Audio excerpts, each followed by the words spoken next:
E aí, pessoal, bom dia, boa tarde, boa noite. Aqui é Rômulo Nunes, professor de Biologia. Hoje vamos dar continuidade aos nossos assuntos, às nossas aulas. Hoje falando, gente, de reino Monera. O reino Monera, para quem não lembra, né, formado, né, representado pelas bactérias e as cianobactérias. Claro, gente, que estamos aqui levando em consideração aquela classificação dos 5 reinos, natureza formada por 5 reinos: reino Monera, reino protista, reino dos fungos, reino das plantas e o reino animal. Vamos começar pelo reino Monera, né, o mais simples de todos, né, e vamos avançando, né, em termos evolutivos para os demais reinos. Então, o reino Monera, né, gente, formado pelas bactérias e cianobactérias. Aqui algumas imagens mostrando alguns, né, exemplares, algumas espécies de bactérias, várias formas, falaremos disso mais para frente. E como esse reino, gente, é formado pelas bactérias e cianobactérias, vamos estudar primeiro as bactérias, depois estudamos as cianobactérias, ok? Como normalmente eu faço, vou dividir essa aula em duas partes para não ficar, né, uma aula tão alongada, ok? Então, bactérias, gente, características gerais, importantíssimo, né, gente? Para ser uma bactéria, ela tem que ter características de bactéria. E veremos aqui algumas delas, que você identifica as bactérias. A primeira, né, gente? Bactérias são seres unicelulares procariontes, também chamado de procariotos, procarióticos, né? Então, as bactérias só têm uma célula e essa célula é procarionte. O que é uma célula procarionte? Veja que no próximo tópico já fala um pouco. Seria uma célula que não possui carioteca, que é aquela membrana nuclear, né, gente? Vocês bem sabem que normalmente a membrana temos a membrana plasmática da célula e lá no núcleo nós temos outra membrana, né, que é a membrana nuclear ou carioteca.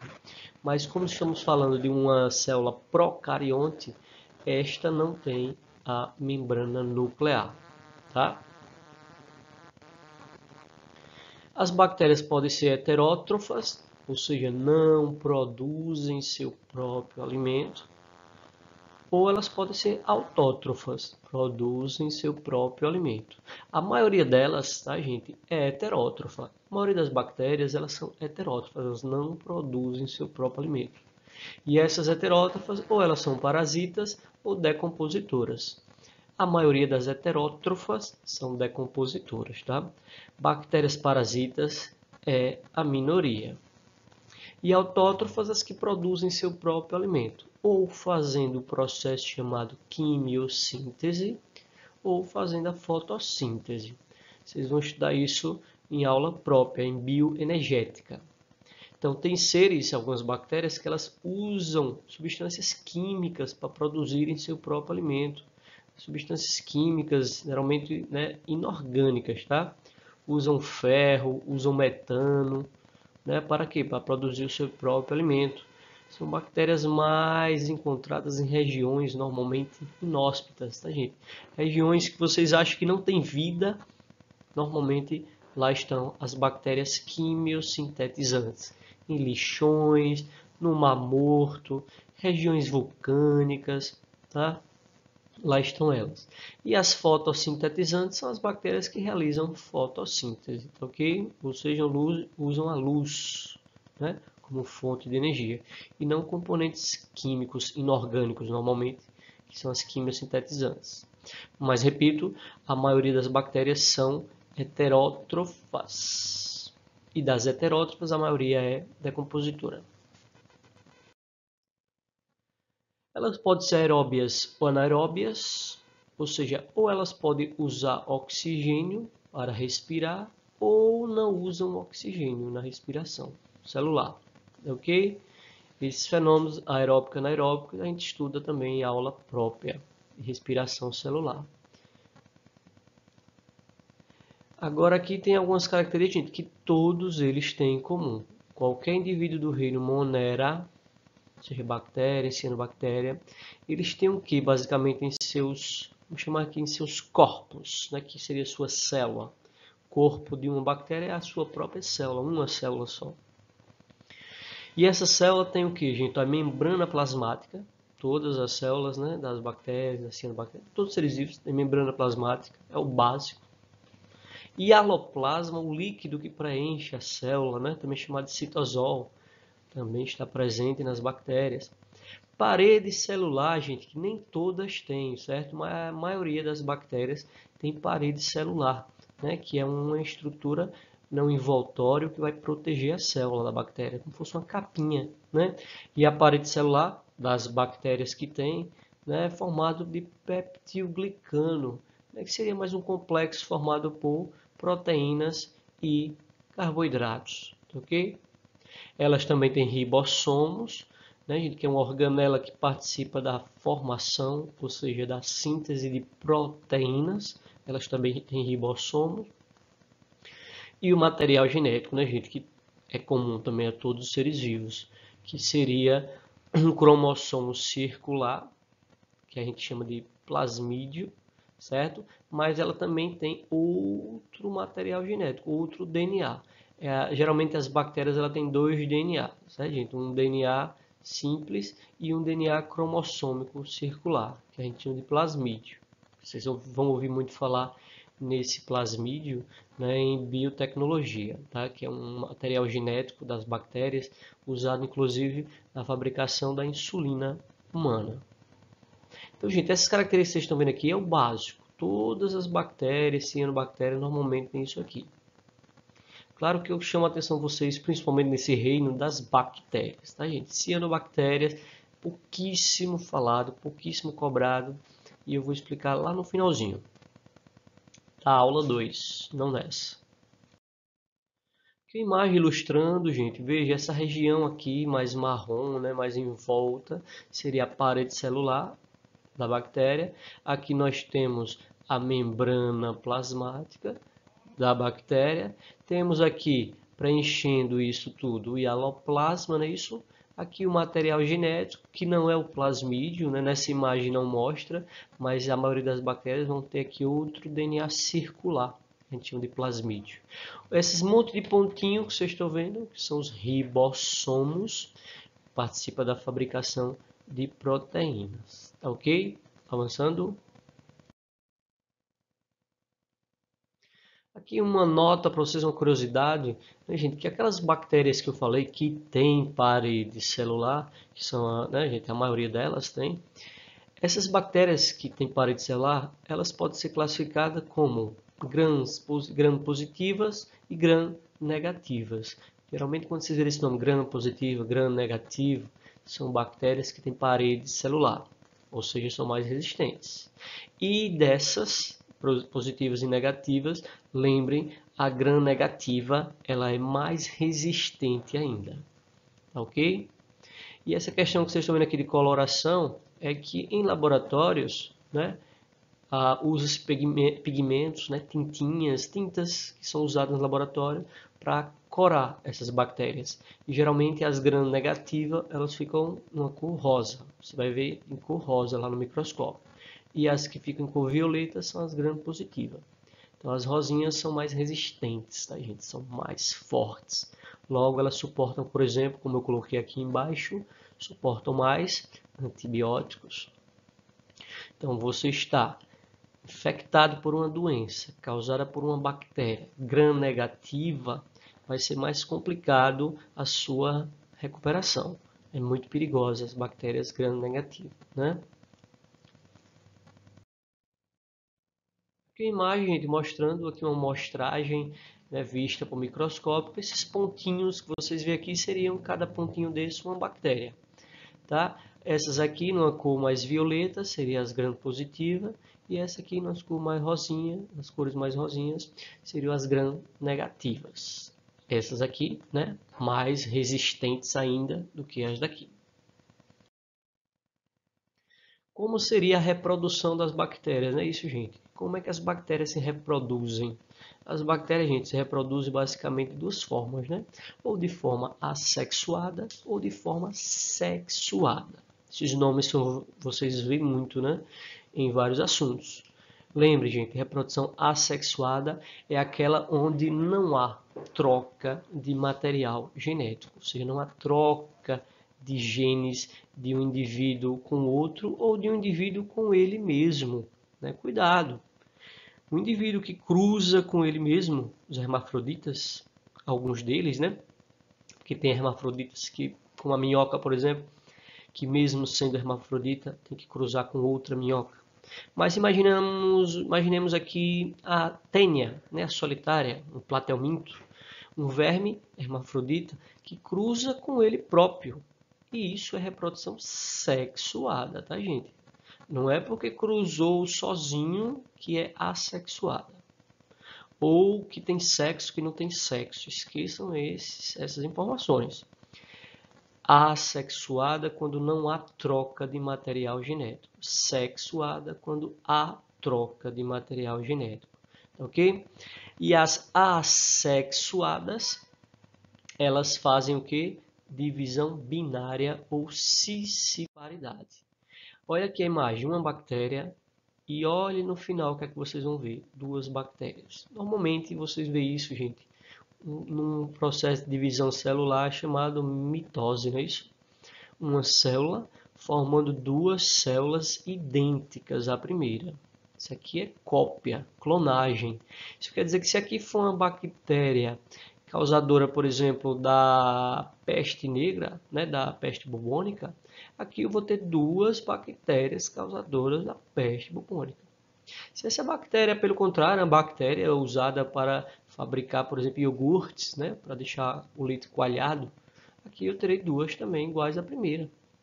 Aqui é um tipo de reprodução, gente, lembrem-se disso, rápida. A reprodução assexuada ela é rápida. Isso é vantajoso. Simples. Isso é vantajoso.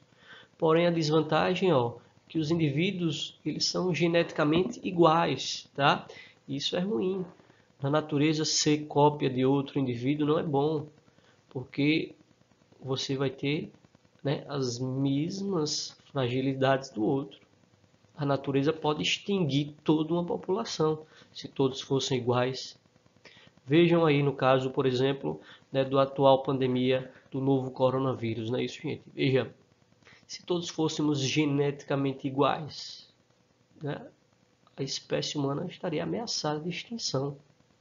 Mas veja, tem pessoas que vão morrer, tem pessoas que vão ter né, leves sintomas, tem pessoas que vão ter sintomas mais graves, tem pessoas que não vão ter absolutamente nada.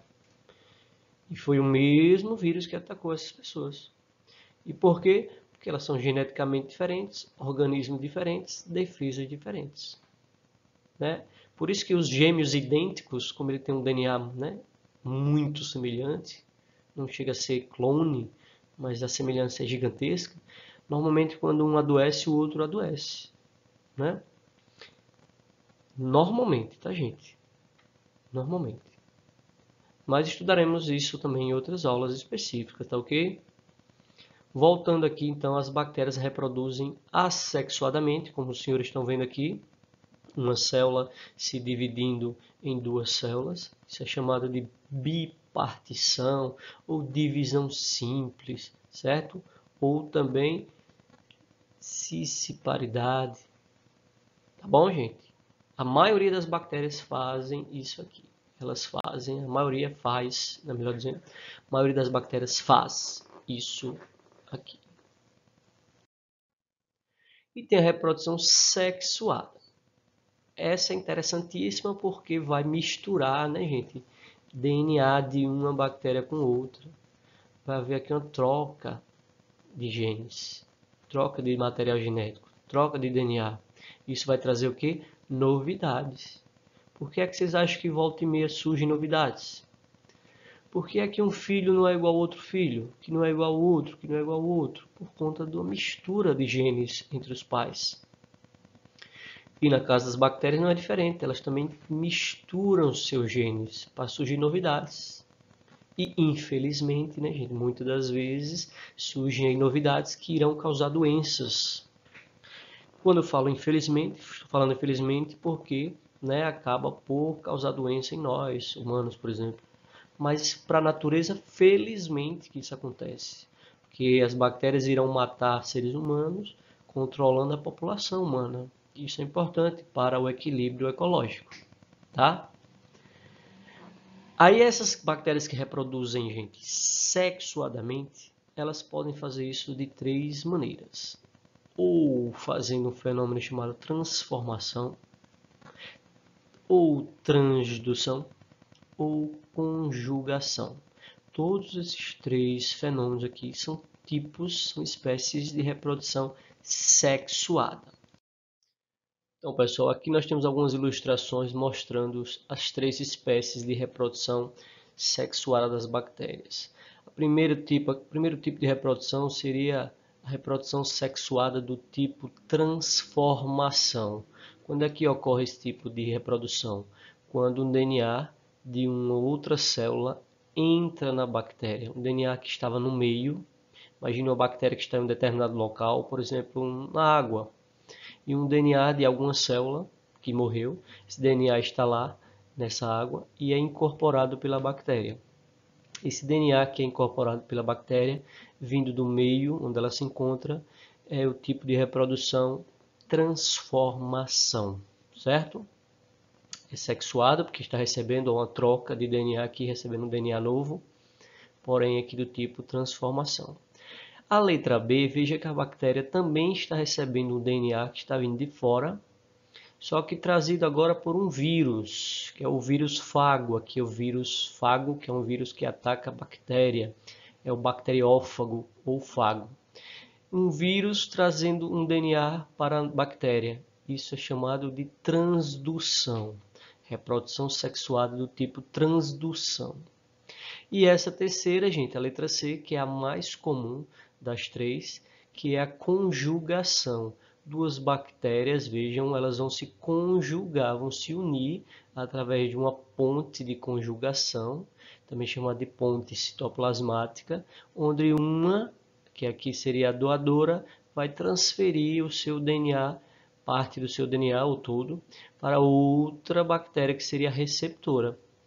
Né? E dentro dessa receptora vai haver uma nova combinação e podemos ter aí uma novidade, uma bactéria diferente, geneticamente nova, nunca vista antes, por exemplo.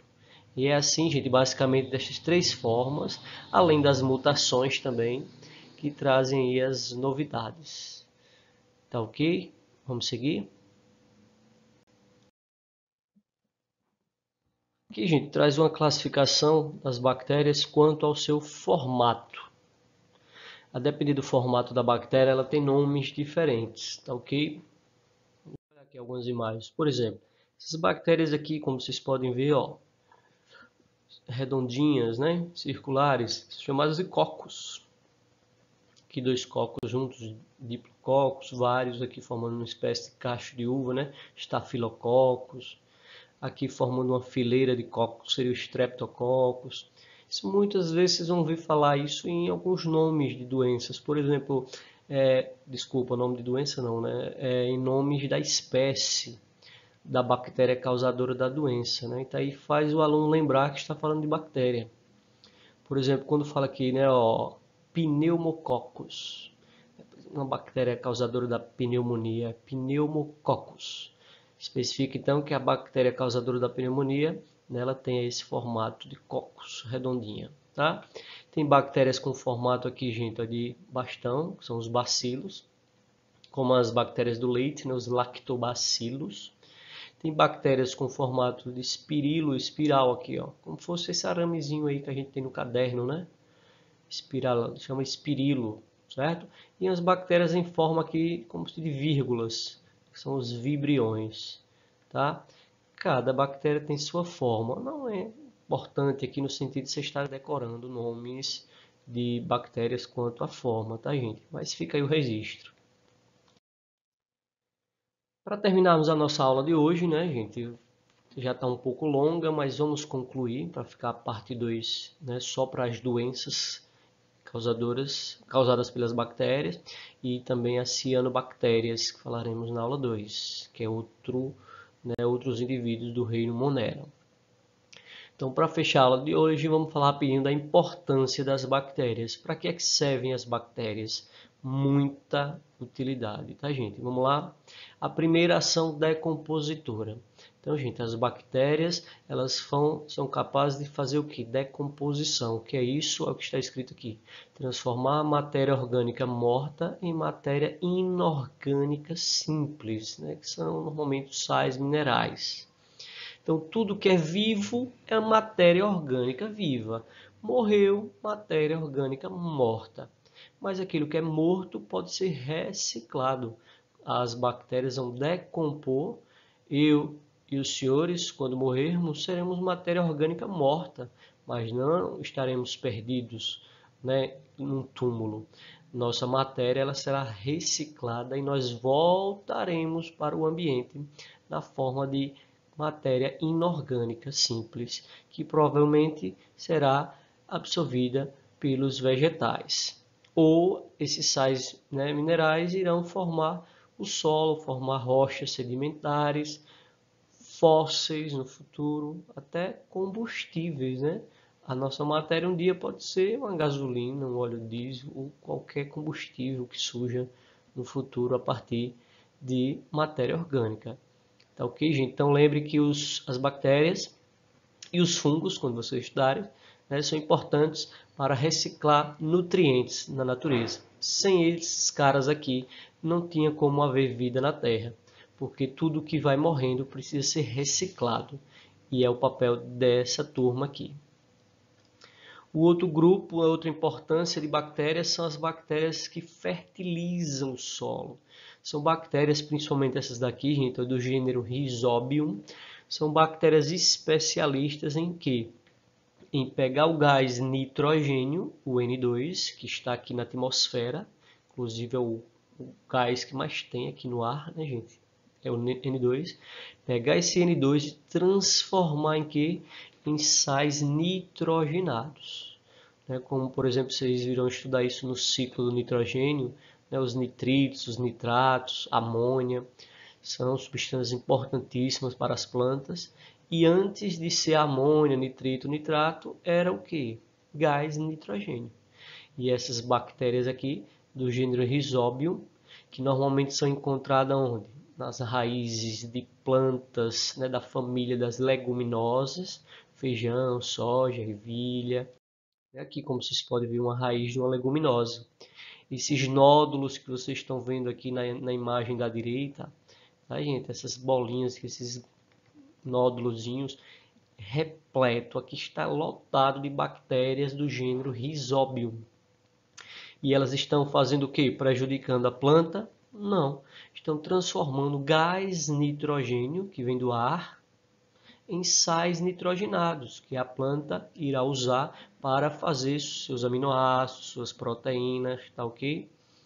Então, gente, por isso que tombar a terra é importante, né? Deixar a terra arejada, arar a terra, para que o ar entre. O ar entrando, veja que o gás nitrogênio será utilizado pelas bactérias fixadoras, como elas são chamadas, já que elas fixam nitrogênio, né? As bactérias do gênero Rhizobium, ok? Falaremos disso com mais profundidade no ciclo do nitrogênio em ecologia. Emprego industrial, né, gente? Bactérias usadas para a fabricação de vinagres, iogurtes, queijo, medicamentos como a insulina, antibióticos, tá? O botox, né, usado pessoas que querem, né, controlar, amenizar as rugas, né? Porque, por exemplo, nós temos uma bactéria, né, gente? A Clostridium bacterium, a botulinum. A Clostridium botulinum, que é a bactéria que causa uma doença chamada botulismo, certo? Inclusive essa bactéria, ela é do mesmo gênero da bactéria do tétano, a Clostridium tetani. Então essa Clostridium botulinum, ela libera uma toxina chamada toxina botulínica. que se nós ingerirmos, podemos ter uma parada cardiorrespiratória, tá?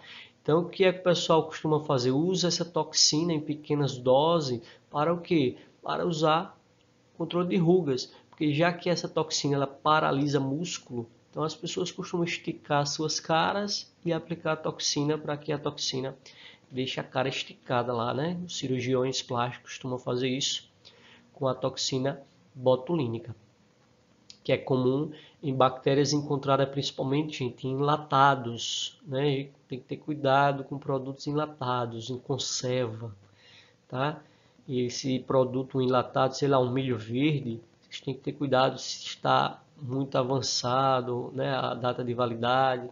Se a lata está estufada, né, gente, isso é um sinal de que há fermentação ali dentro, possa que há presença de bactérias do gênero Clostridium, o que é perigosíssimo, tá ok?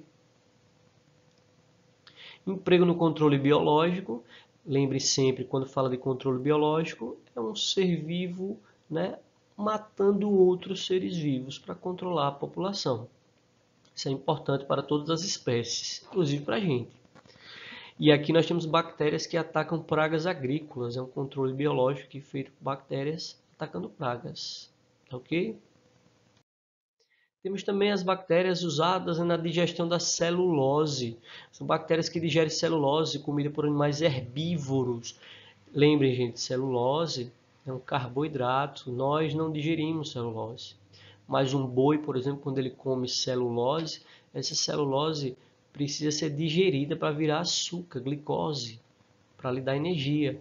E ele tem a participação, né, o boi, os ruminantes, na maioria deles, né, os próprios cupins, que comem muita celulose na madeira, né, eles têm dentro dos seus organismos, dos seus sistemas digestórios, né, além de enzimas, eles têm a ajuda de bactérias que vão ajudar a digerir a celulose. Então, é importantíssimo aí as bactérias para a vida aí dos herbívoros, tá ok?